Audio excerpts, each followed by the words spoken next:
ഞാനൊരു വളരെ ലളിതമായ ഒരു കാര്യം ചോദിക്കട്ടെ. നിങ്ങൾ 36 വർഷം ഭരിച്ച ബംഗാളിൽ നിന്ന് ദിവസക്കൂലിക്ക് ജോലി ചെയ്യാൻ ആളുകളുടെ വരുന്നില്ല.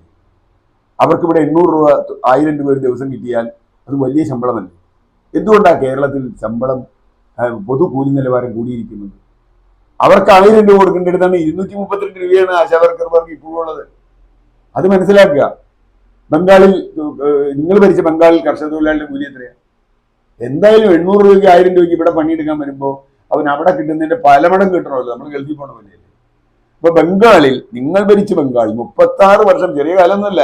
ഈ 3-ാം ഊഴം വേണമെന്ന് പറയുമ്പോൾ നമ്മൾ ആലോചിക്കേണ്ടത് 6-7 ഊഴം ഭരിച്ചു. അവിടെ 7 തവണ അവിടെ ജയിച്ചു.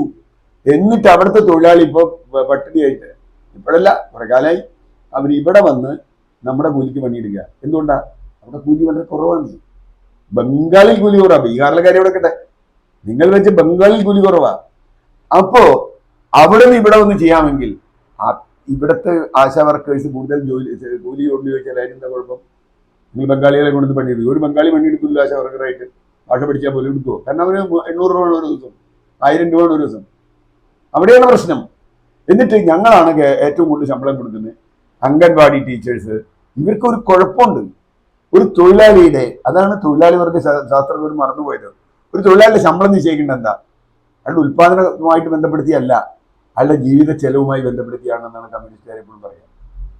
അവനൊരു കുടുംബം നോക്കണം, അവനവൻ്റെ അടുത്ത തലമുറ വളർത്തിയെടുക്കണം, അവന് വിശ്രമം വേണം, അവന് വിനോദം വേണം, ഭക്ഷണം ശരിക്കും കിട്ടണം. ഇതൊക്കെ വേണ്ടേ?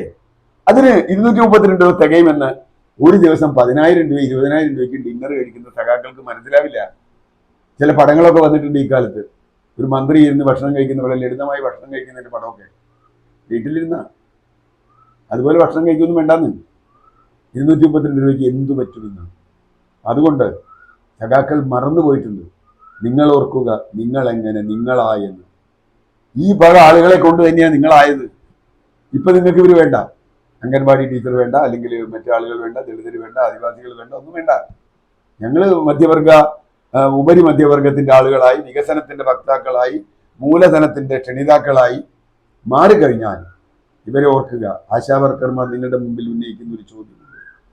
ആ ചോദ്യമാണ് ഇപ്പോൾ കോൺഗ്രസ് എന്തായാലും പ്രതിപക്ഷം എന്ന നിലയ്ക്കെങ്കിലും അവർ ഏറ്റെടുത്തിട്ടുണ്ട്. നല്ല കാര്യം. പാർലമെന്റിൽ ഈ വിഷയം ഇന്ന് കെ സി വേണുഗോപാലും വി കെ ശ്രീകണ്ഠൻ അടക്കമുള്ള ആളുകൾ ഉന്നയിച്ചിട്ടുണ്ട്. വരട്ടെ, പരിപാടി വരട്ടെ. കാരണം കേന്ദ്രം അറിയണം, കേന്ദ്രവും ഇതറിയണം. 232 രൂപയ്ക്ക് കേരളത്തിലെ ഒരു തൊഴിലാളി ഒരു പണിക്കും കിട്ടില്ല എന്നുള്ളത് അറിയണം. അപ്പോൾ അവർ ശമ്പളം കൂട്ടണം, ഇവർ ശമ്പളം കൂട്ടണം. കൂട്ടുമെന്നുള്ളത് വേറെ കാര്യം, കൂട്ടണം.